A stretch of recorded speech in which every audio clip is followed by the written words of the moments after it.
analysis I want to. So basically, yesterday, well, we saw like a summary of different types of molecules, things that are inside the cell, and we saw that signaling involves chemical reactions. Gave a little bit of an idea of how to model the dynamics, how the chemical reactions changes the concentration. So what we focused on was basically describing how those concentrations can change in time when they are chemical. That there are two processes basically.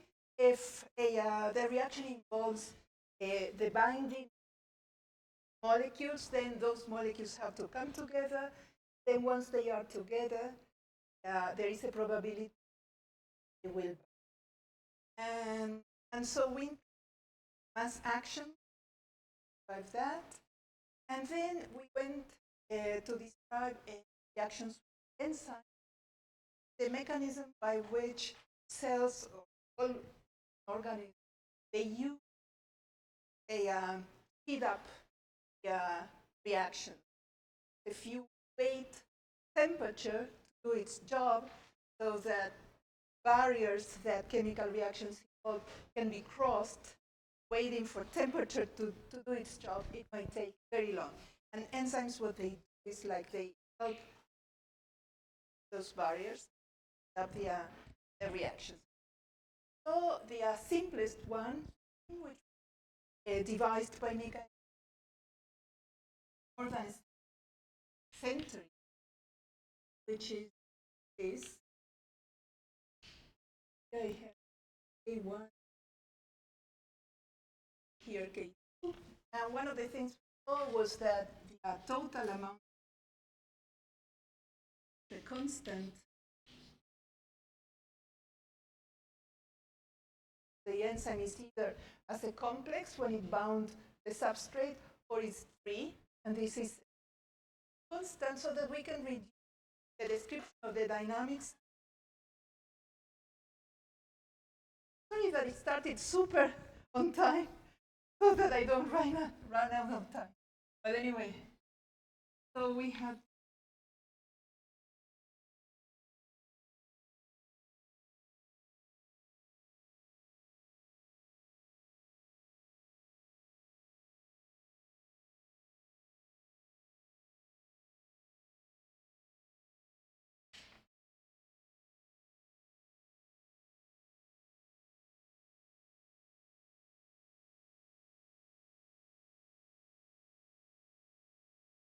and first we idea that makes mental in use, which is that the rate is slower than rates at which these two reactions, binding and binding, that reaction is, and then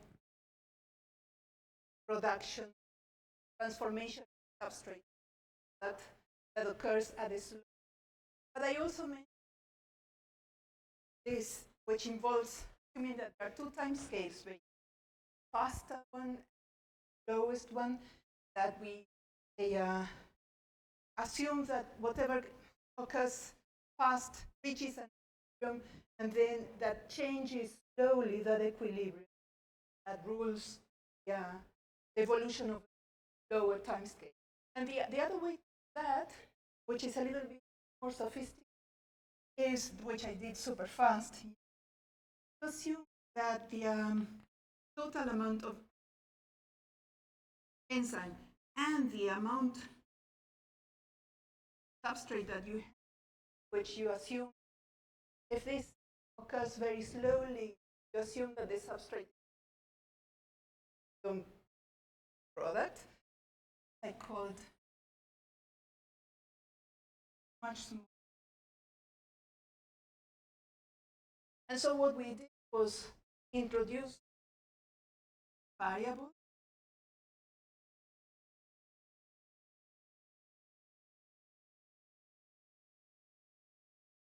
When we introduce those two variables,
I am writing and I don't know what I am copying. Let me, okay.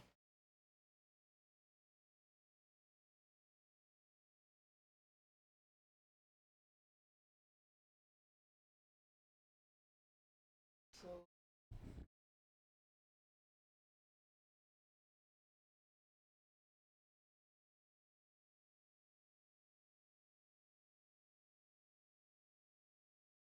okay, so that I have here,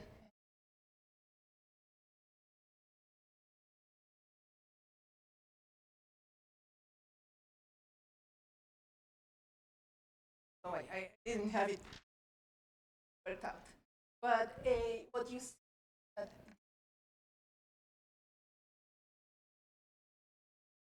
times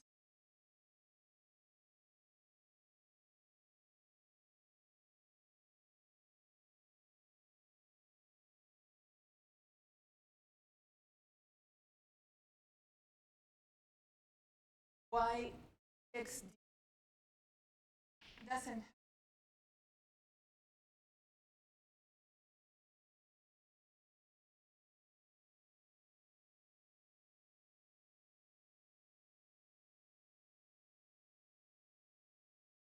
okay. And so what you see that sigma much more slowly than x. That's basically what you see. So what you can do is introduce low time scale,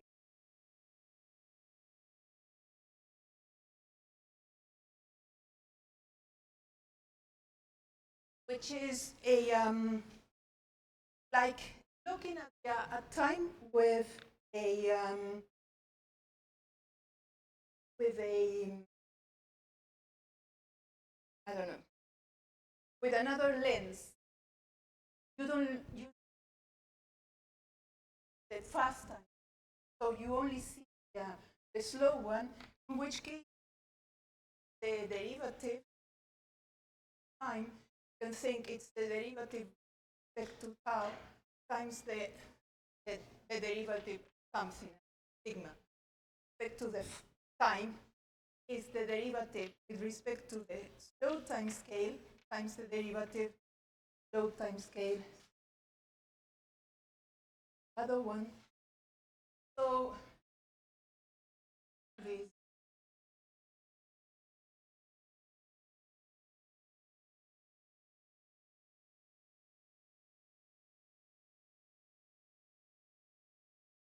A1 doesn't have. So this epsilon can cross it out.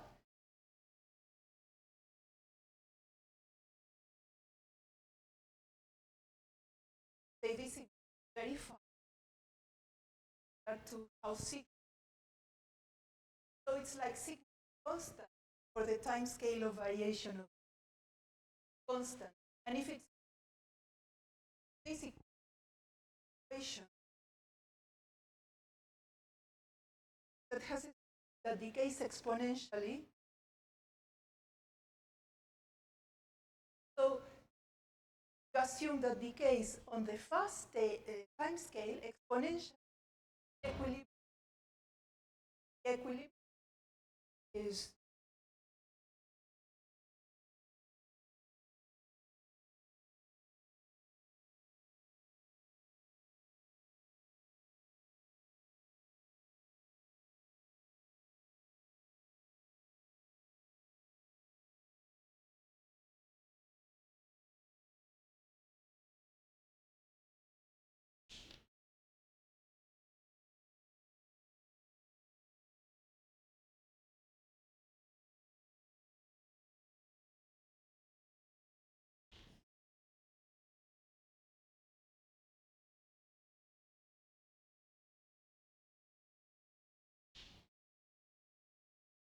this is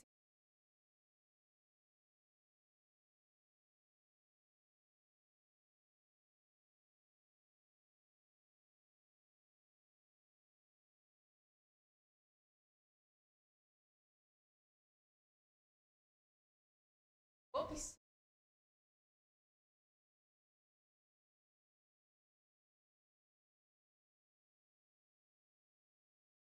there is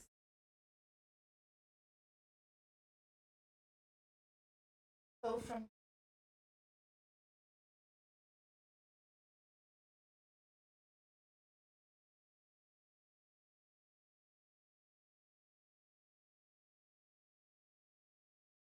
and if you go back to dimension things that takes time,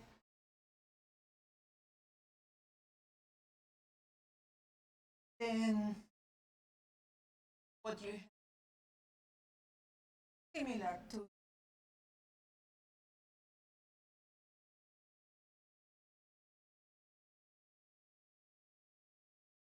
that. That's the and so the product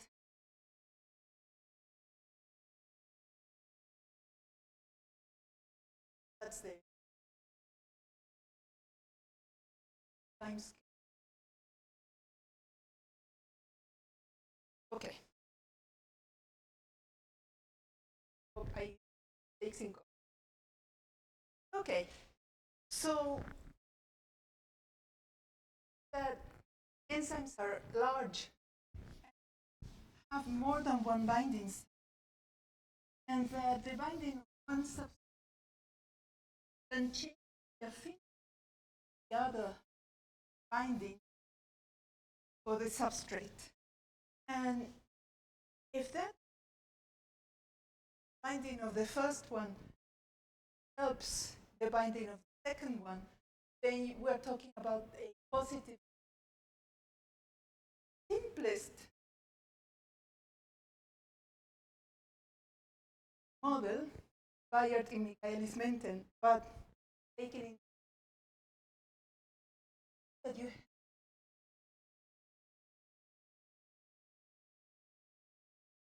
that would be have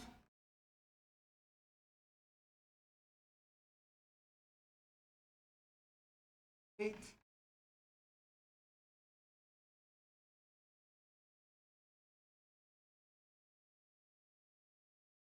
rates.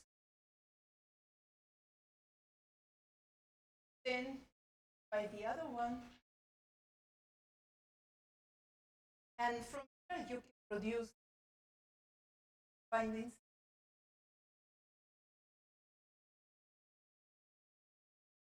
bindings. So we can think of individual bindings. We can think same with one of the binding sites of and with occupy. Think of this transition. Substrate. Here the substrate.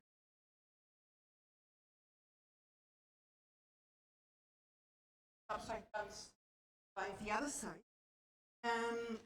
Goes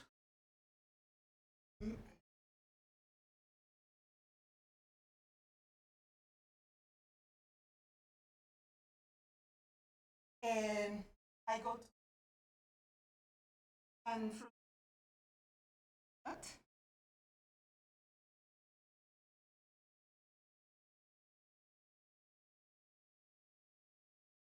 and we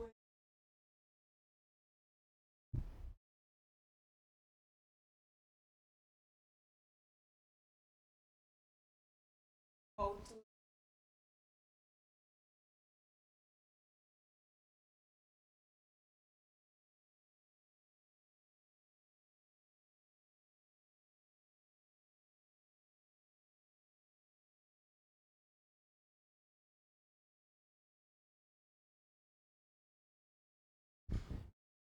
triad action. One K plus goes to plus. Once I produce the product here, make it free, then I am back to the free And if I start with 1,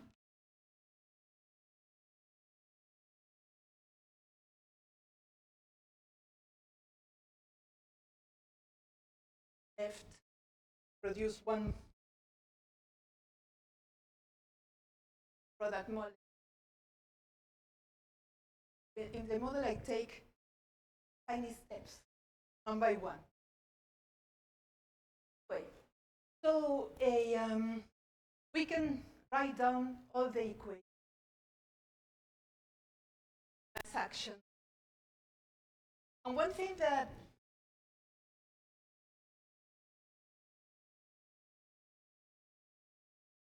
find something that is conserved with total amount of time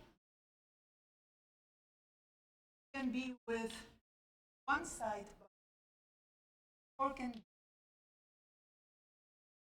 sides bound. So I have more equations. Instead of 2 as before, I will be left. And I will write them down straight away.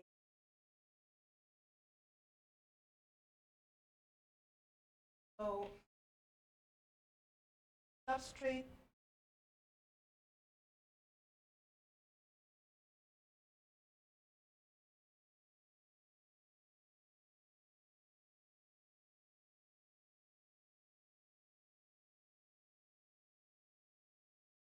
so the substrate participates in the reaction.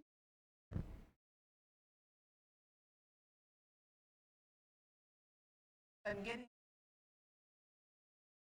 one part eventually is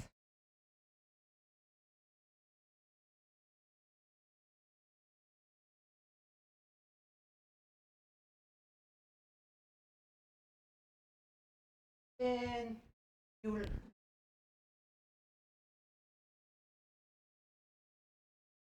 produce one when you bind the other substrate.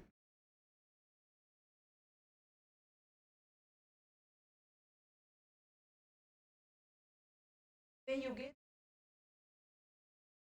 freeze up substrate.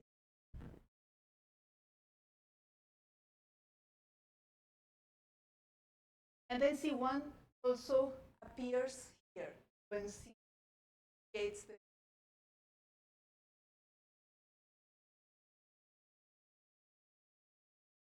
and then I have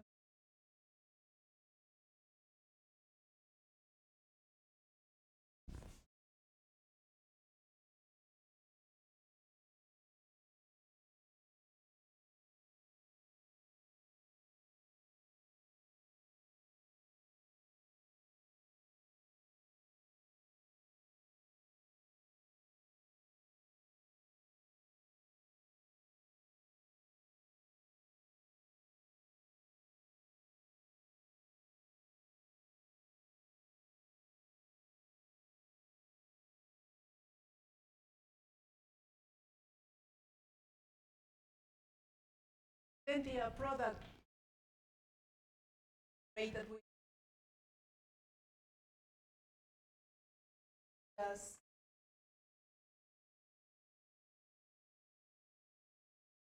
So here we can do the same sort of analysis that I briefly did first, which is time scale, so that usually the substrate that evolves is the two compounds, 1 and 6, faster time scale.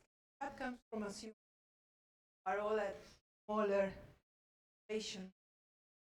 And if with the 2 time scale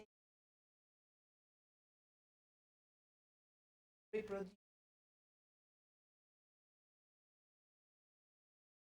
approach equilibrium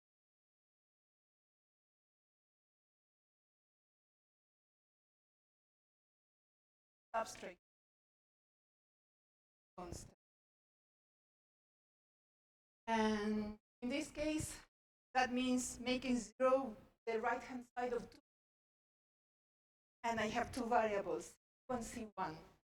can write one in terms of the other, and in terms of it, I will give you the solution finally. So if you do that,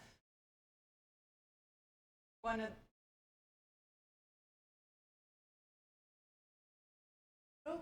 and from there what you get is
okay. So this is the general. Without having us anything, now we are going to delimit very strong.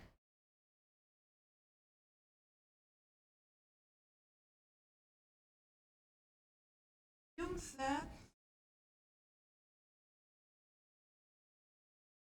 that it takes that this binding of the first substrate not so. But once you have bound one substrate, then the next one. So going to okay, what we are basically assuming. And what we are going to let us take one.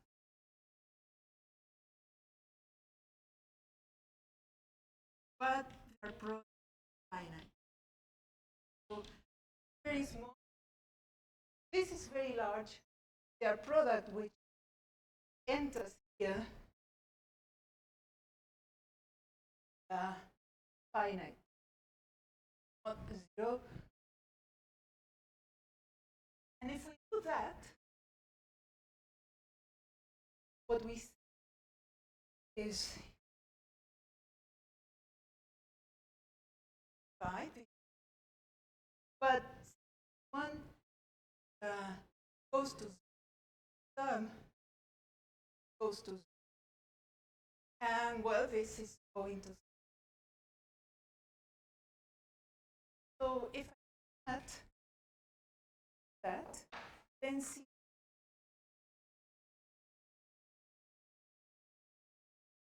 approximate over s squared.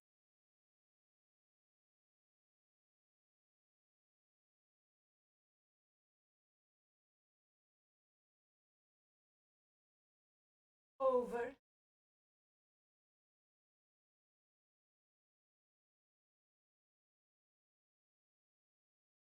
and 1 almost K3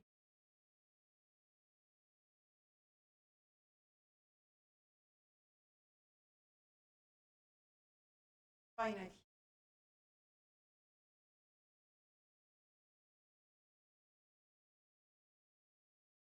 One is my real thing. Is most of the product comes from like I don't want.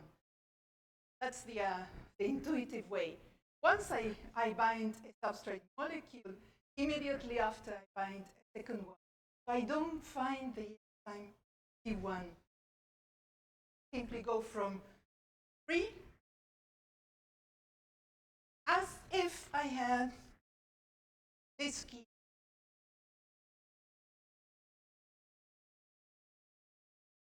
I bind 2 substrate molecules simultaneously.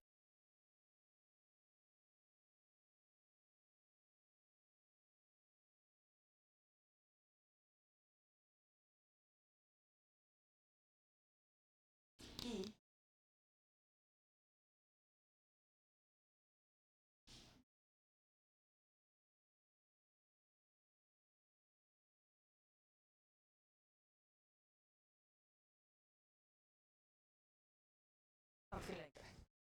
Anyway, so what you see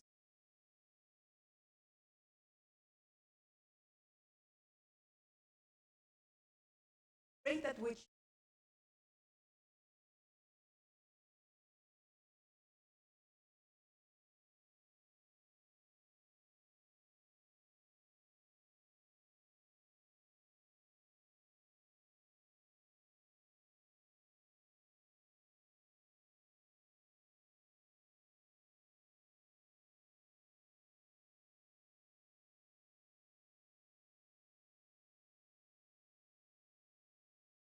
and this is what we have here, which is this type of function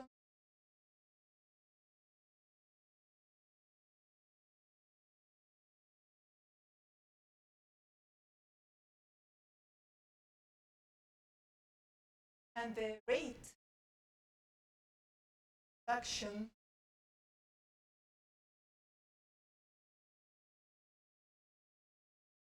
functions. That means very much reduction suddenly. Saturate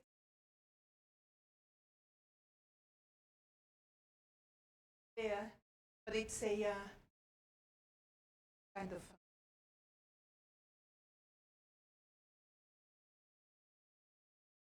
And the scheme that we wrote and the equation can also describe this, which the two bindings. Here we are assuming that the first binding makes the other binding very probable. But you can also see that maybe they are complete. In that case, there is not this relationship, but there is, they are independent,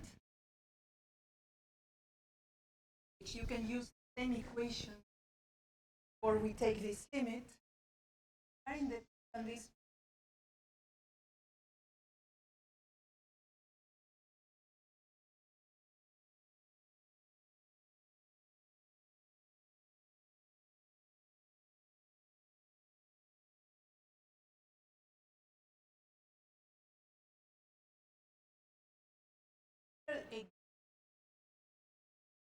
alpha, because they are independent. So this was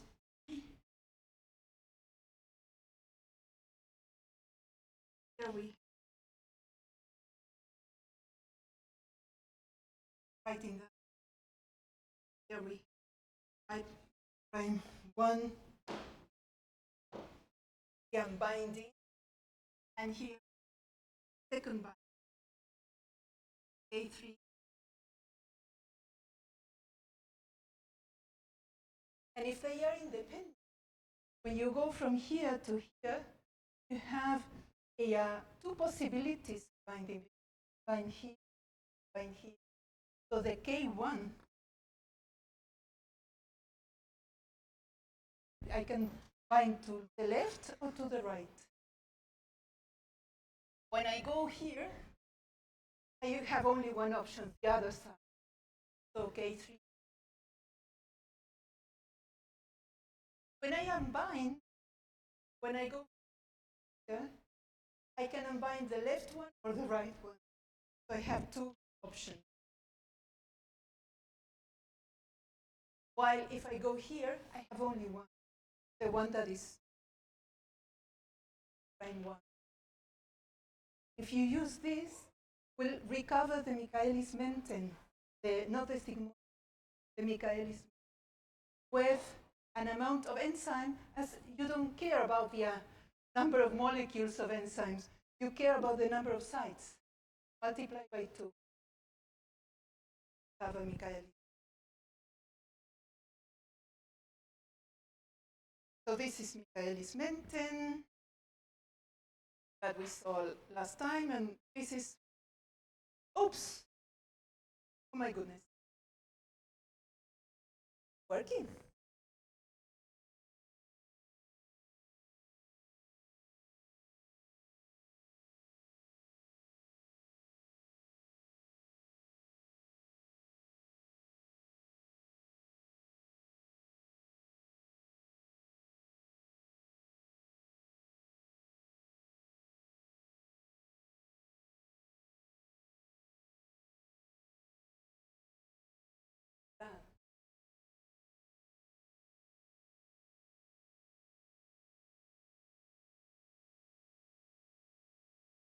Good.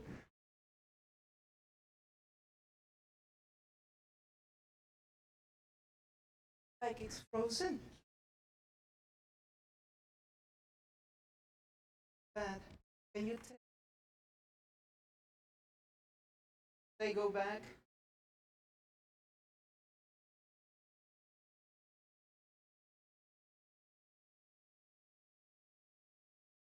Doesn't, once I, oh,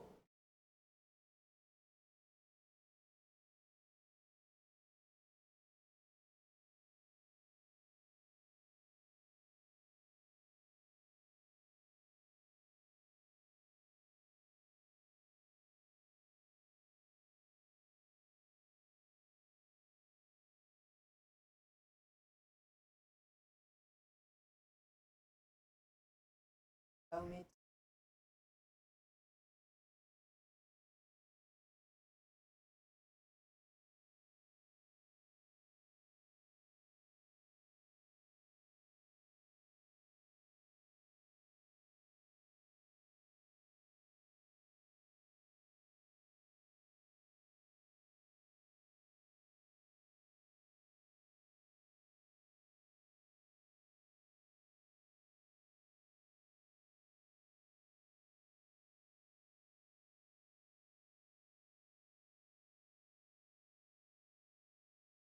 Work, but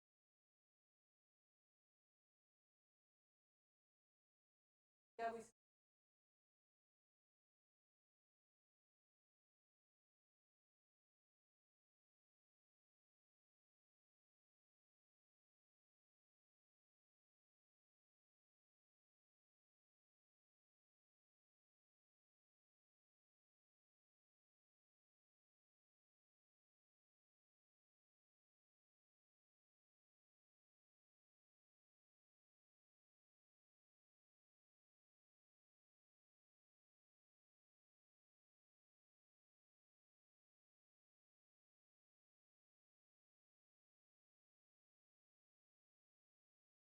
not changing.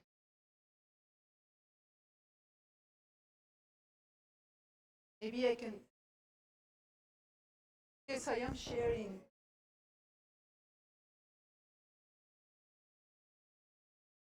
Don't go with, like,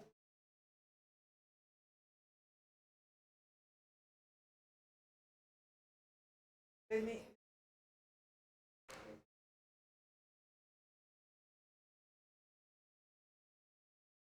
so, no, what I'm going, what you want?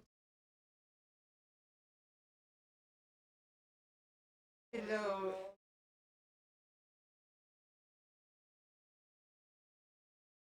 Oh, now it,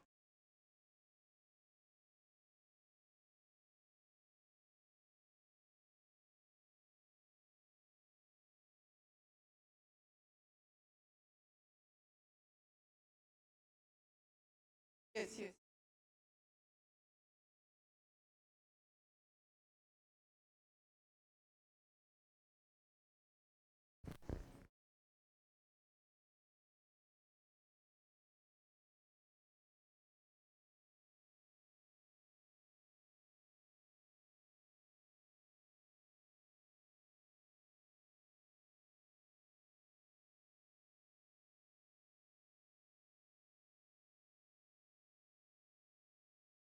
Okay, okay. Okay, okay. Sorry about that. Anyway, so let me go back.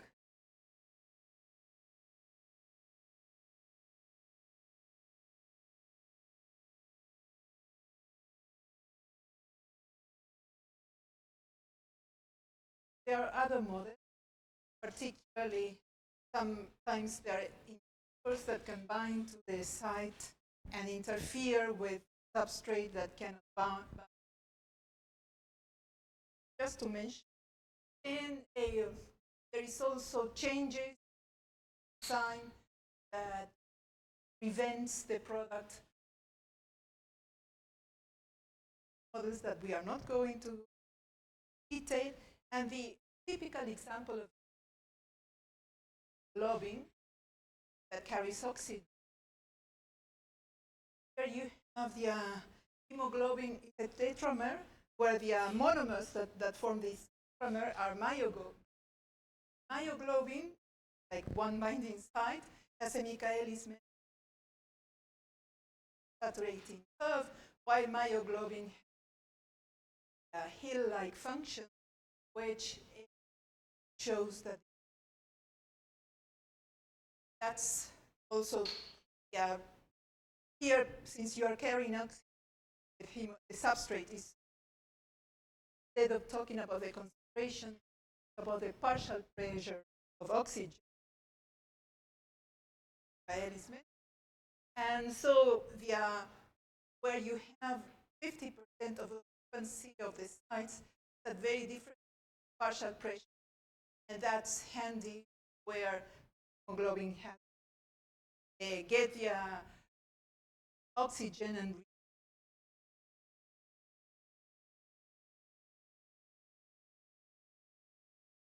this is an example of activity. The binding of the first oxygens change the conformation of the protein changes. So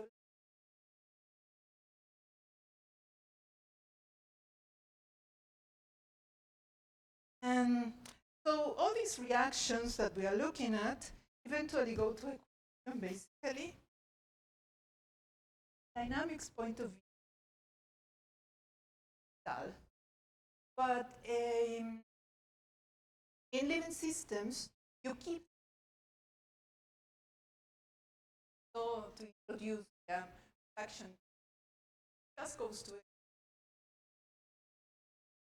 But in living systems, you keep things out of it. Stuff, and you have processes that regulate the reaction. Have more interest. Example that if you come to the track, that you will be able to mess around with, but also if you don't come to the track, you can use the lab codes, is some oscillations that have been a pathway that is very important, called the glycolytic pathway, stated the breakdown of sugar. And so this is a scheme of the very large molecules that have, for example, in the case of sugars that we ingest, how they are break down. In the second stage, one of the most important processes called glycolysis, which what it does, it gets the sugar that has 6 carbons and divides it into molecules with 3 carbon molecules each. And in doing so, it produces the currency cells. And this is a little bit more detailed scheme of the what you see shows that comes glucose 6. First, the phosphorylation ATP produces a phosphate. Then it's formed to phosphate and again consumed that goes into ADP cells. Then eventually all these other steps ATP. This blue box occurs twice from each. Occurs twice, so you more ATP consume ATP step of so you have a net gain of ATP. Anyway, one of the subproducts of the glycolysis fluorescent experiments, and that's how glycolytic oscillation worked in the fluorescence of H, and they require the injection of a substrate, and what they observed was oscillation subproduct. Okay? And they observed that they appear depending on what you inject. And so apparently the PFK, which is a kinase, which is an enzyme that catalyzes one of the transformations, was very important for these oscillations.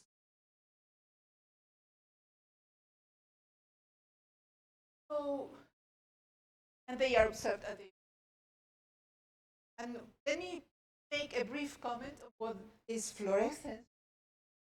What you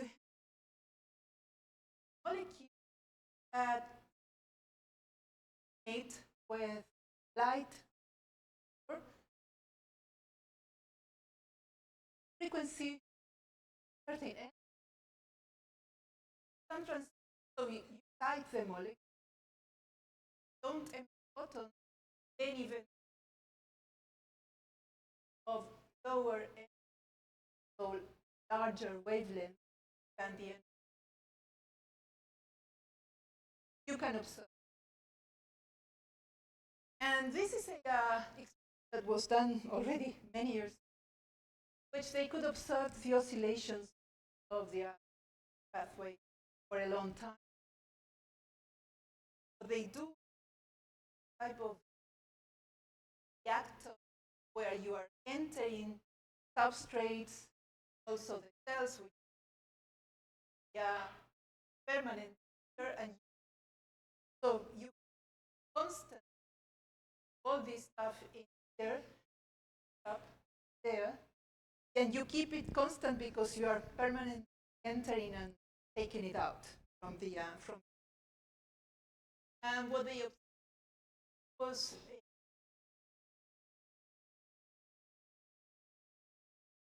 how oscillations, some of the parameters, found the amplitude those concentration of the going in.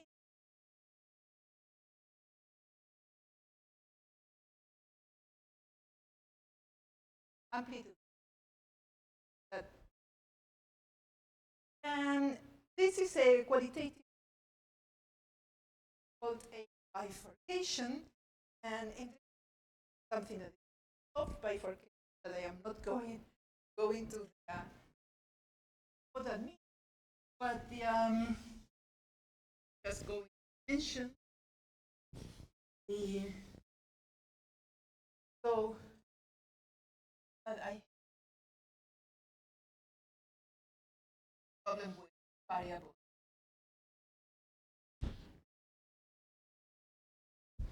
And so instead, and I can see one as one of my, and I see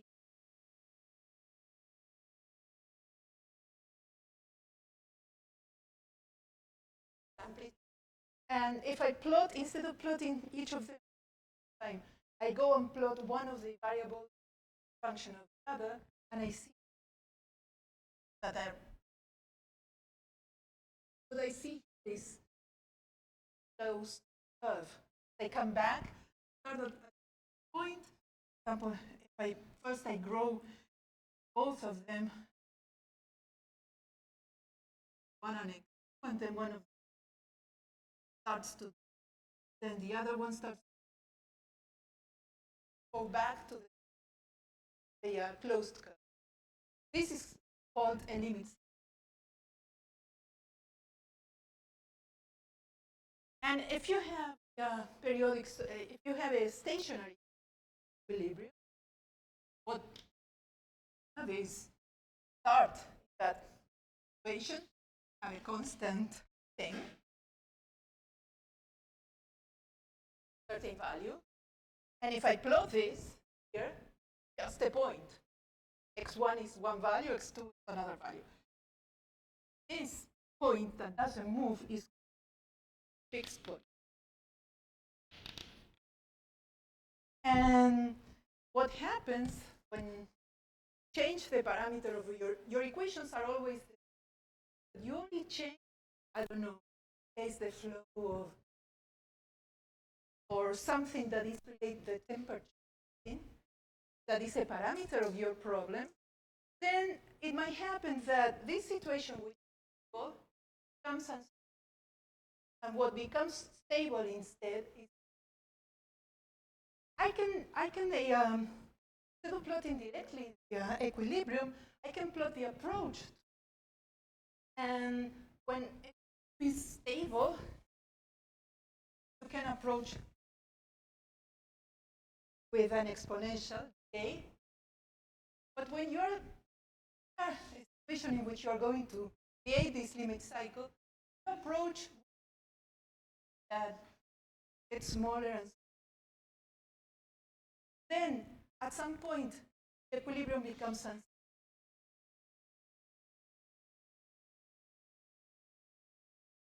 And then this becomes unstable, and but I mean, the amplitude stays finite; it doesn't go to zero.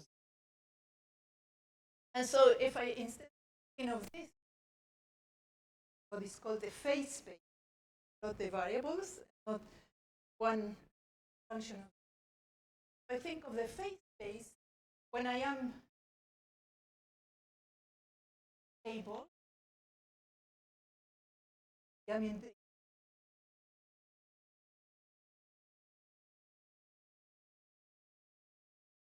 I circling, I go to the, and once equilibrium becomes stable, the limit cycle ends or approaching those curves. And if I start near there, but it's so if I start nearby,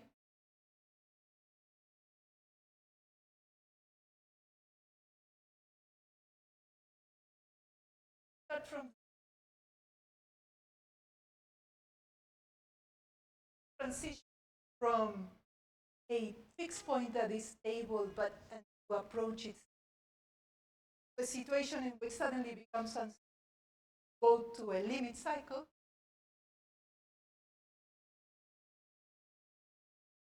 That's what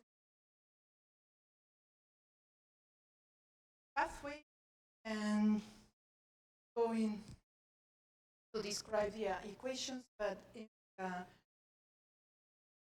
will see.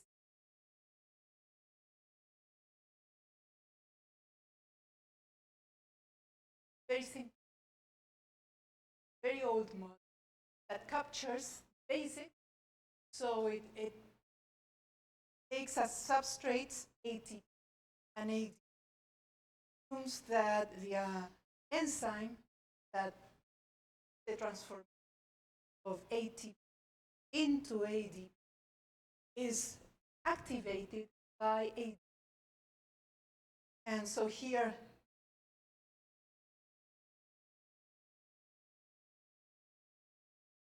activate.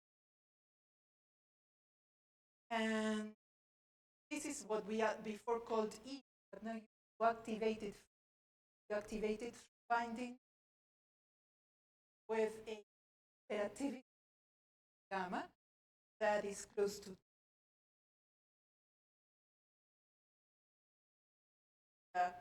substrate plus enzyme complex, and complex goes to enzyme plus product AD. Here is the activation. And with that very simple model, some parameters you can find. And it appears because ADP there is what we can call it autocatalytic ADP promoting, activating the enzyme that produces, which is just a part of the whole thing. And because usually enzymes don't activate, I mean, their products don't activate the enzymes that produce themselves because it would, I don't know, a divergence. Usually the mechanisms are otherwise. When you have too much product produced, maybe turn off the enzyme. And why that happens here? Because actually the end product of the whole thing, looking only at this step, but the end product is ATP or ATPs. So there is a mean thing in the middle that is the product of some intermediate path is activating its own production.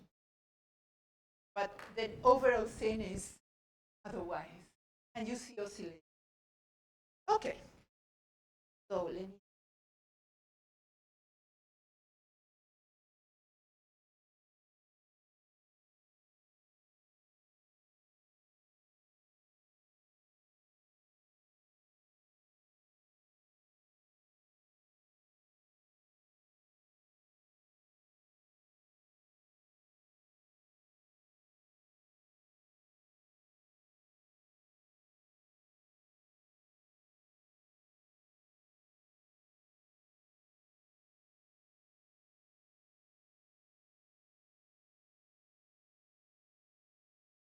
Reaction.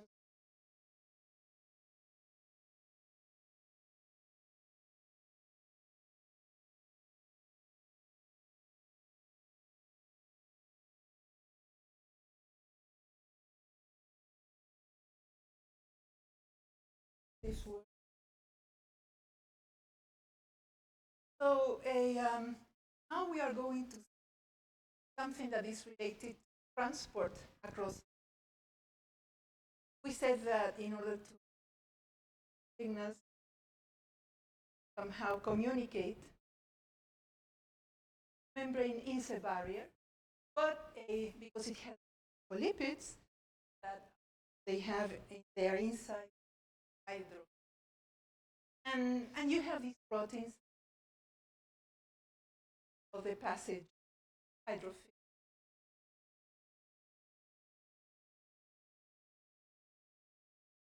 Well, membranes are not only plasma membranes, have organelles in the sky, the surrounded membranes have this. Yeah. So I'm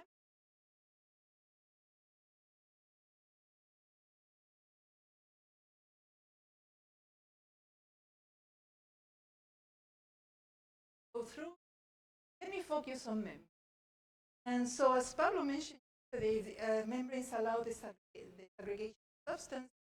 So you may have inside some organelles, high concentration stuff that could help some reaction. Then also the differences of concentrations across the membrane, certain cells it produces membrane potential. And those gradients are also a source of energy. Because basically when you have high concentration on one side, small concentration on the other side, and suddenly you open up a door there and allow the exchange, then the concentrations will try to come. And the so like you have a natural way of flowing one. Okay, so these proteins are the ones that allow this transport. There are types of that go across. They are the ones that also some of these proteins are responsible for keeping concentrations one side and the other. And so sometimes they allow the transport of these substances in favor of their grade, and in other times they move them against, which is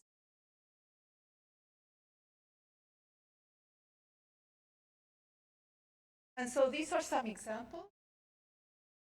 But you can, I told you, active or passive. And one of the types of membranes that proteins that had in them are ion proteins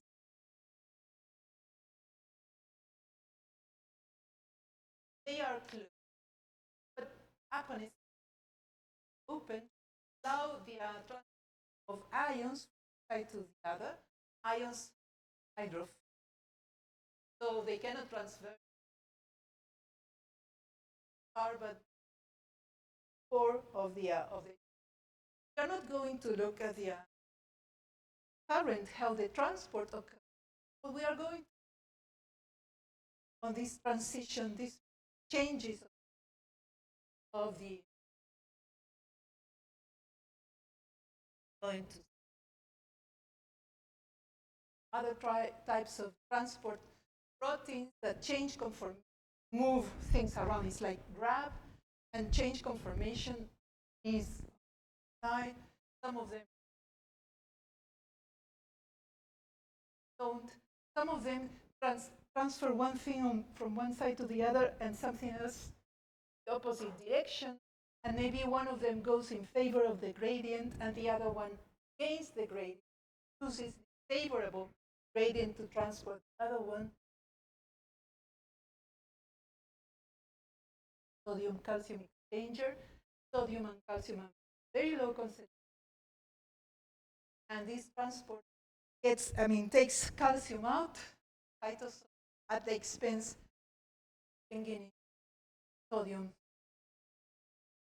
favorable gradient. Then this is the famous ATP-ACE sodium potassium pump that allows to very low, small concentration of sodium in the cell, and outside the cell much higher, and vice versa for potassium. That is important in particular.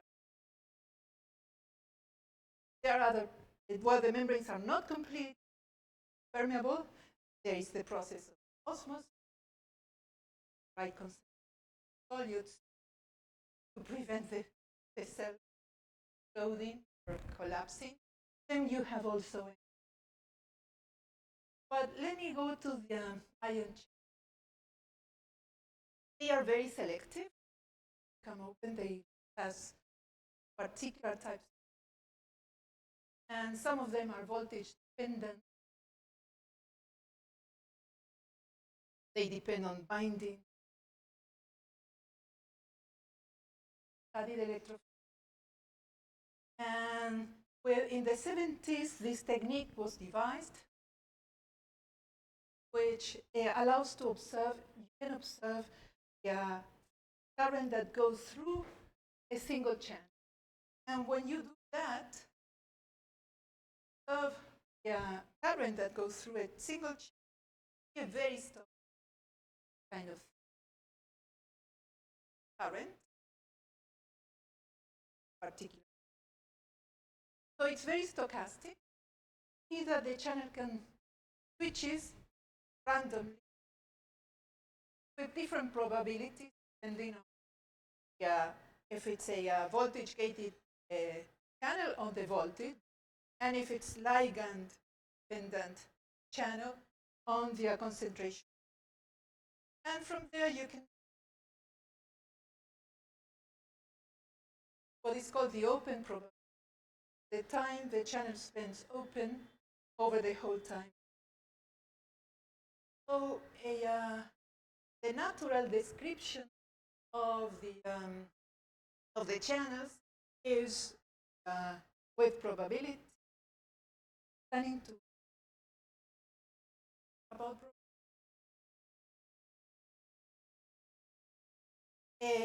but basically what you think is the channel can be different states, just one open state and one closed state. complicated diagram. States try to figure out how many open states or closed states from this observation, single channel observations. And what you do actually is compute how much time the channel spends open or in between two successive closings. Those analyses try to infer how many states, closed states, or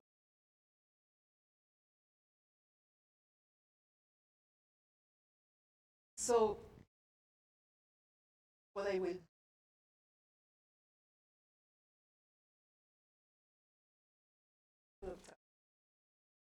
okay, so basically what we see with ion that everything is random, and so far, though we talked a little bit about probability counting, are equations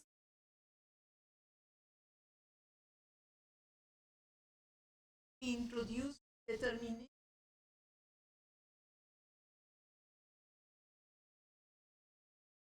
an equation for concentrations, a ordinary differential. And so we all have some in both. And so basically, have its event have many outcomes.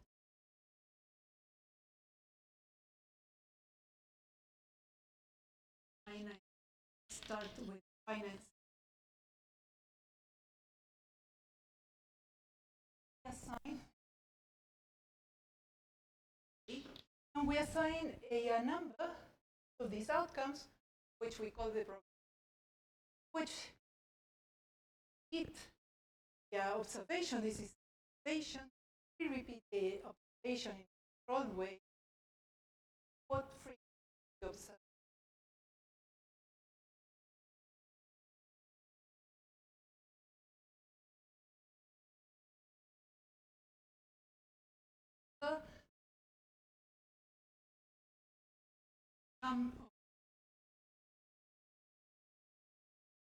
And then we can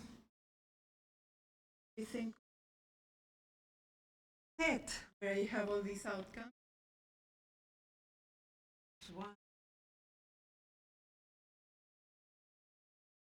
So I can also assign probability. This is the universe that contains all the possible outcomes. Then I can think of subset A, and I can assign it.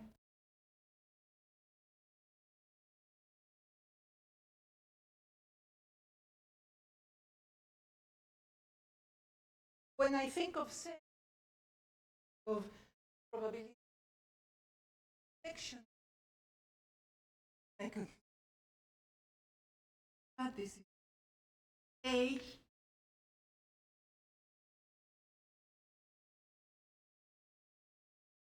B, and I can think section. In this case would. This means the probability that A and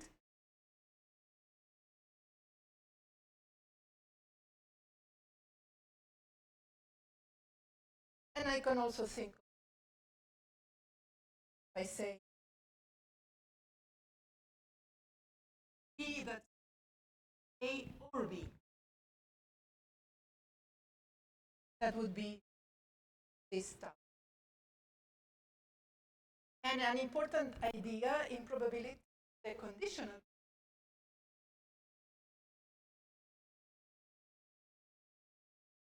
The conditional probability is supposed that types of observation. I say, well, let's assume that I observe first. I know I make an observation, and I know that I obtained what's the probability that the next observation is. So, probability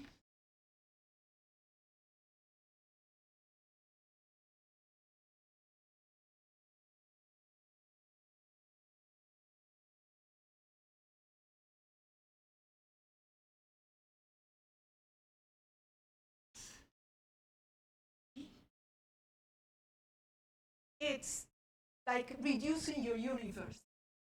First, the universe was everything. Now, since I already know that I am in B, I reduce it. So, it's the probability A times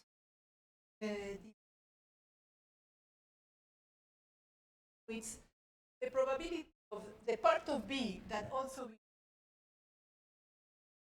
divided. Now my universe is B. So I will make my normalization will be by dividing my.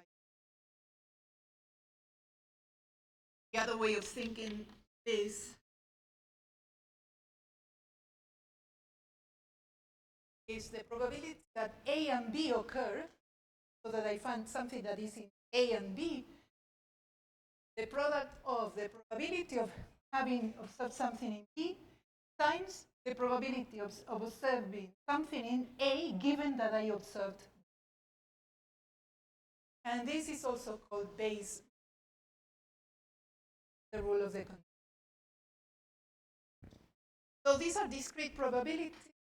Then since observations sometimes related something that you measure, which is a real number, we have real numbers, something that you can count.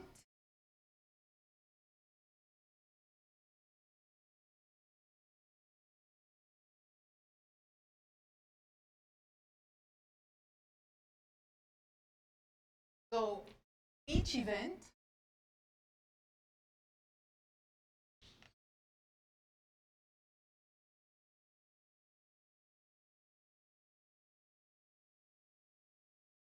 variable.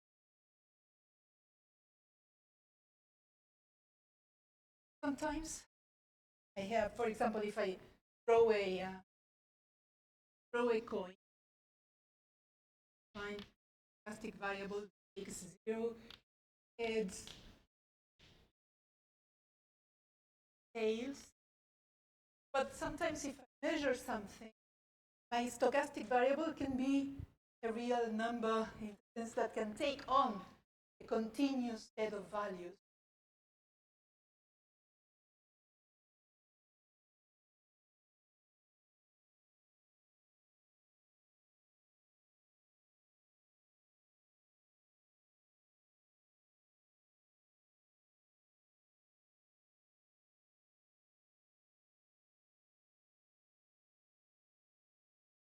In that case, I cannot say, well, here, the 0 I could find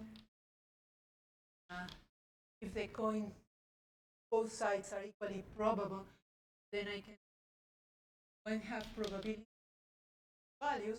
But if I have a continuous of values, I cannot say, oh, this value has the probability this and that, because then I have infinite values. The idea that I introduced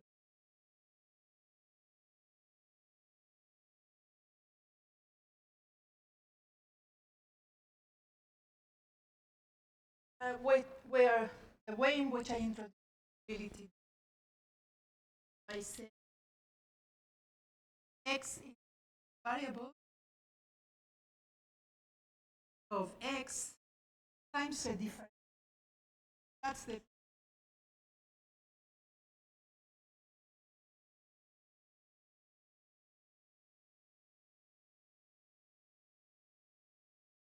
like from my probability, the function of x.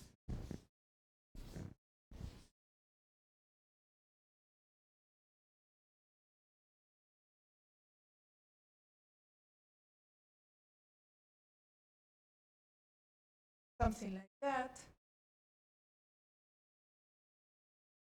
Finally,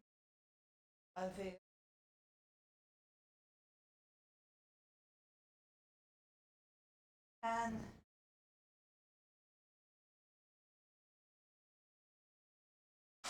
times the size of this little x gives me what's the column inside here. Like I am discretizing the values taking a bins of size dx. And x is measured in a certain length, for time or whatever. Density first of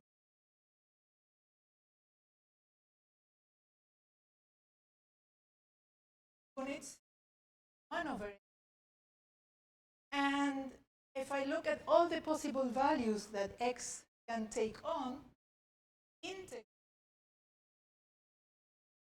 over all possible values, like adding, I divide it into things, and I add in the probabilities of all these little things equal to what would it be? Like summing the bit probability. So, very brief introduction to things related to probability. And when you have a random variable that many times instead of what is called cumulative function, summing, adding up to it. It's adding the probability density up to a certain value, and that's the cumulative. And from this probability density, compute the probability. Sometimes it's and the mean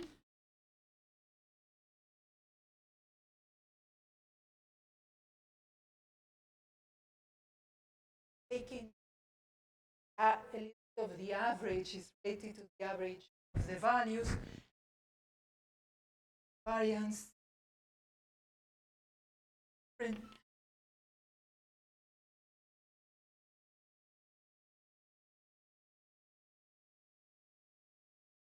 Each time I brackets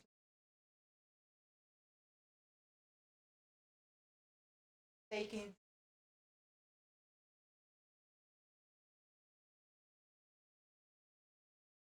anyway. So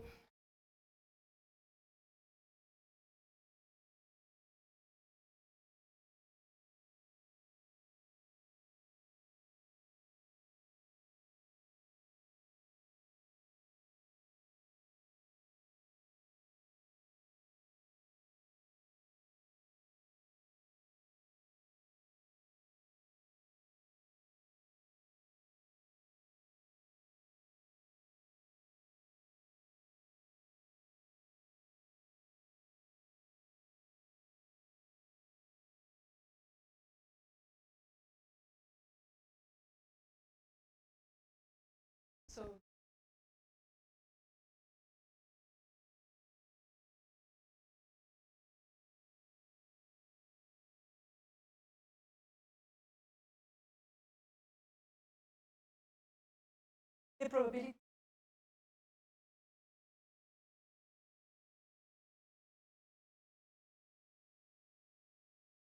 and then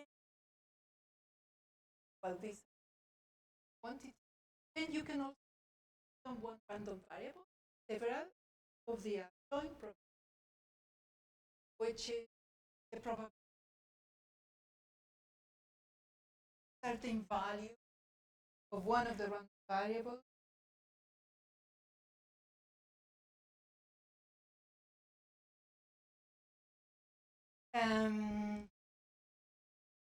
and there you have you can think, once I have the joint probability, how do I recover the probability? One of the is by summing, dating,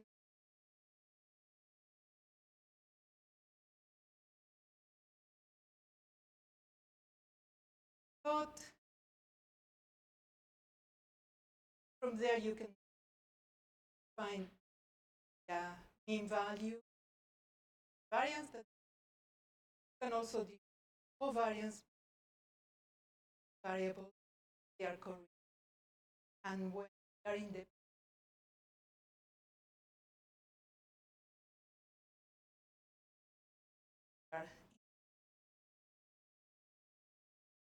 okay, so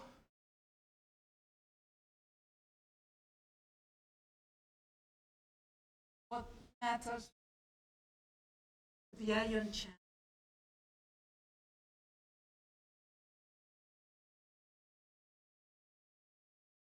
which is I have a stochastic. In the case of the ion channel,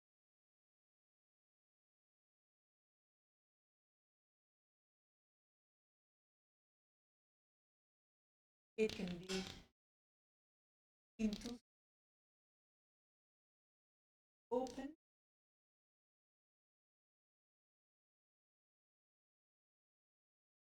and I assign random variable x probably.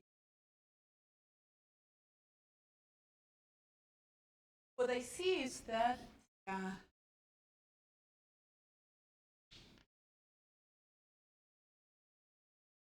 one, well, when you measure the current noisy current of 1, then it comes to 0, then it goes back to 1. Does this? So this is what is called a stochastic, a random changing.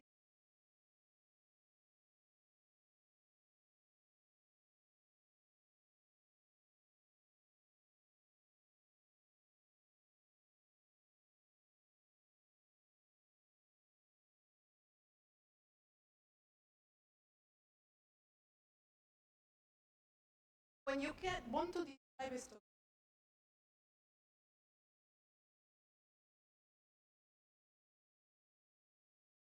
what are the values that,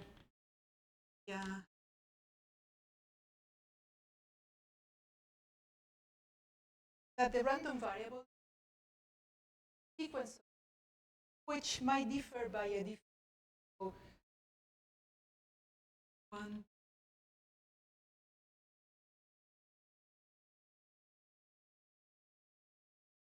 Take tiny step. You ask each of these is a random variable, value that takes on random variable state of the channel. And what you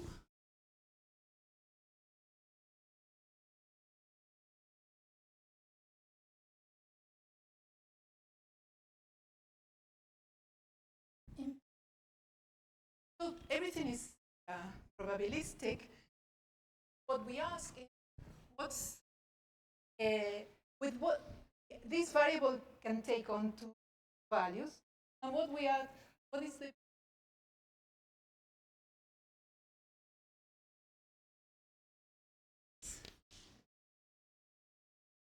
value?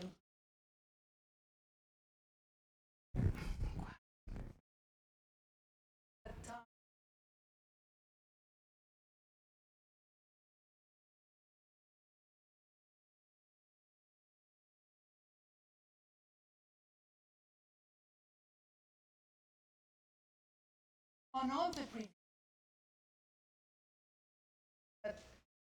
so all the previous values that variable.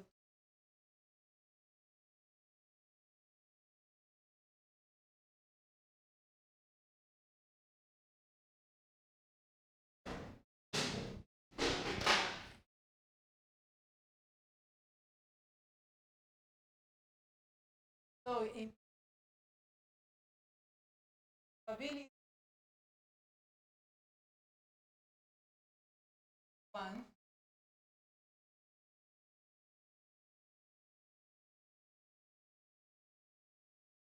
the value that is 1 of the previous.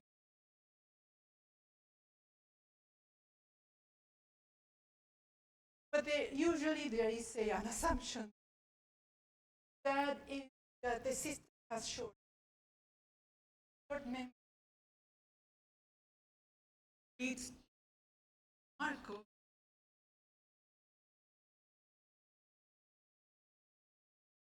that the that variable takes on at the time n plus 1 only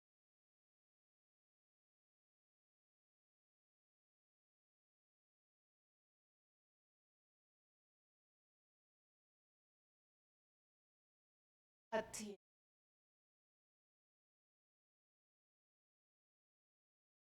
This is not much of a limitation in the following sense. If you have a memory finite something, you can think of more variables, like by introducing variables like you track of it. Anyway, so this is a Markov process, and when you model ion channels, you assume they are described. So, yeah, ion channel.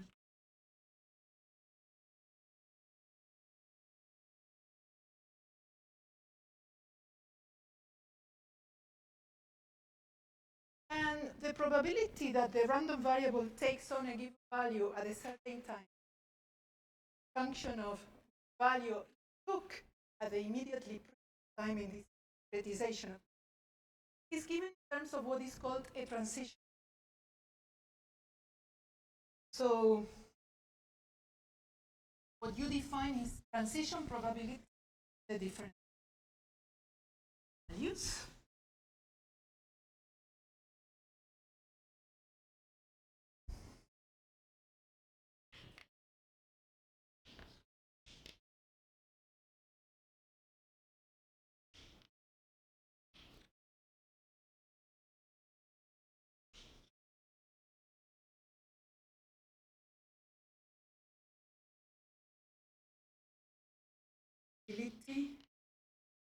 Per unit.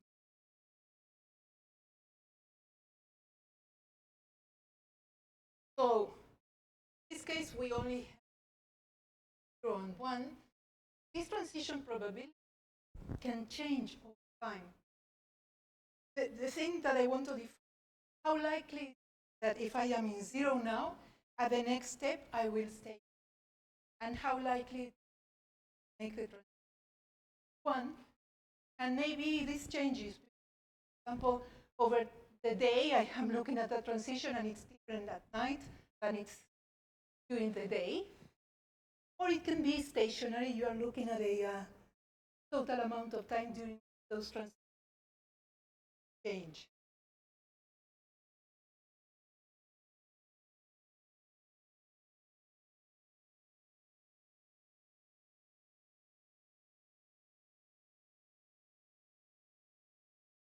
Change. So let us assume, say, ion channel that we are looking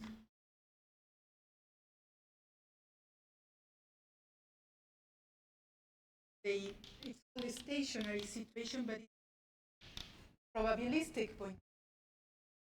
Doesn't mean that things don't move, that the transition probability, the transition are fixed. And so I have the from 0, I can go to 1. And let's say my probability be 1 during, this is my time d is going to be the probability time times the interval that I want.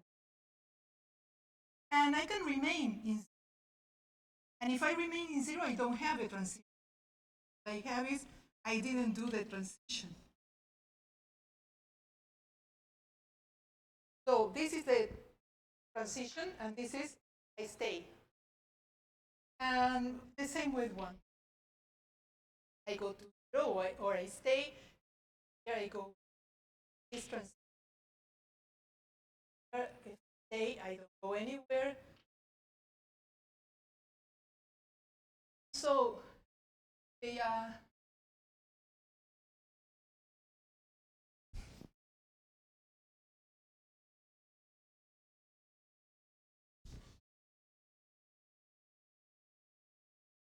the probability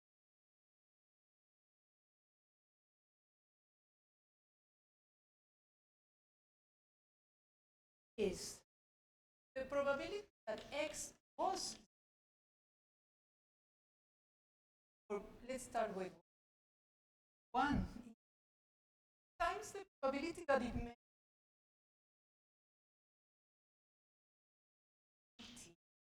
That's one possibility. The other possibility that was at 0 and it didn't.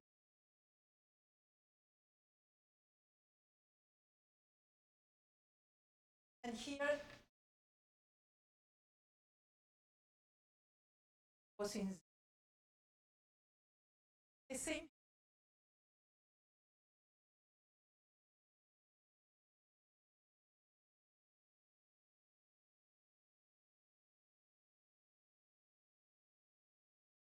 Or that it was in.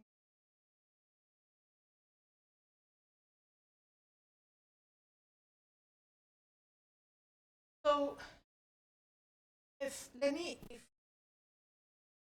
oh,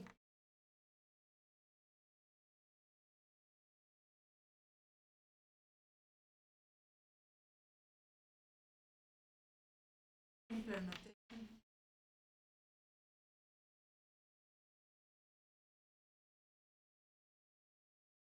Oh, it's coffee. So what I have here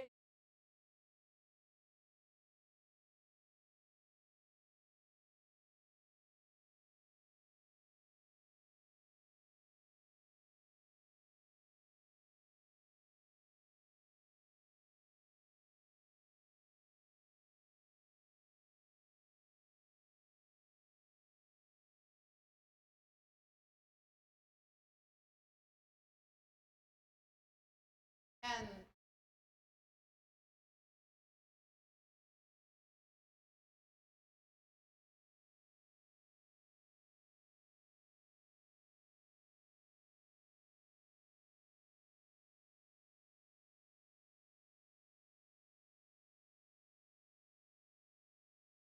and so what I'm going to compute is the variation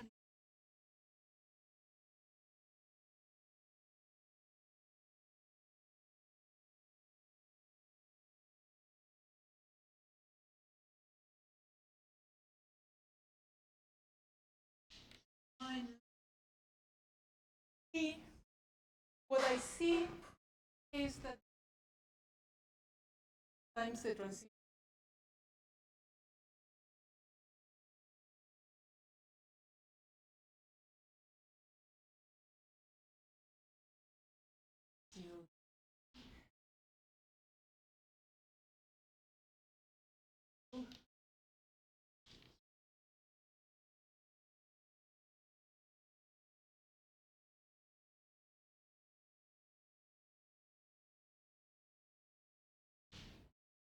I can divide by.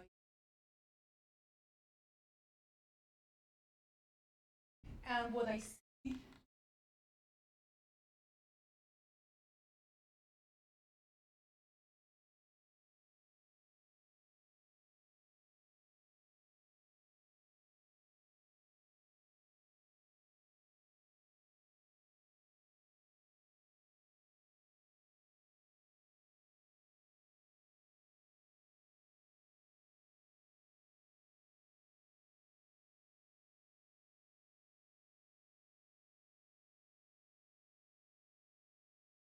first, I found something very interesting that reassuring, which is if I add up these equations, I get 0.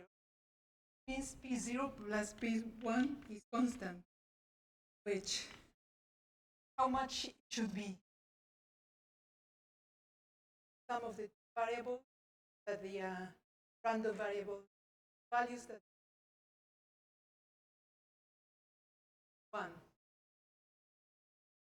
That's the total probability. They're open or closed. It's not a third state. I am not losing probability. So I can work with either one of them. And the rest is pretty much like a chemical reaction in which you have it. You are not adding stuff. You are not binding. Okay. That's why you present from the zero that we close state open.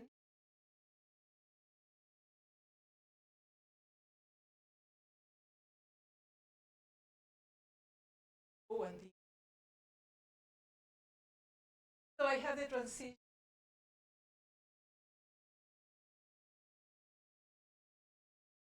And it's like a key for the problem. Okay, with this, we will some other application probability. I don't know if you have questions.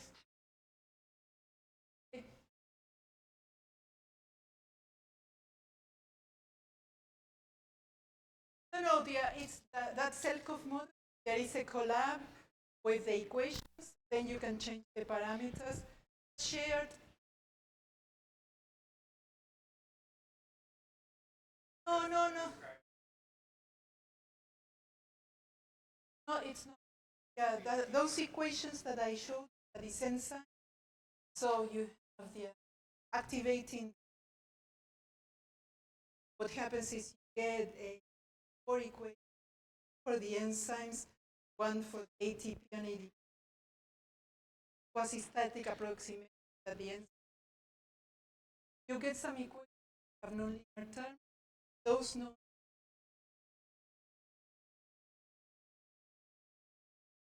You have a substrate. So you need to keep things like prevent them from growing definitely. They are not like, but they are not like.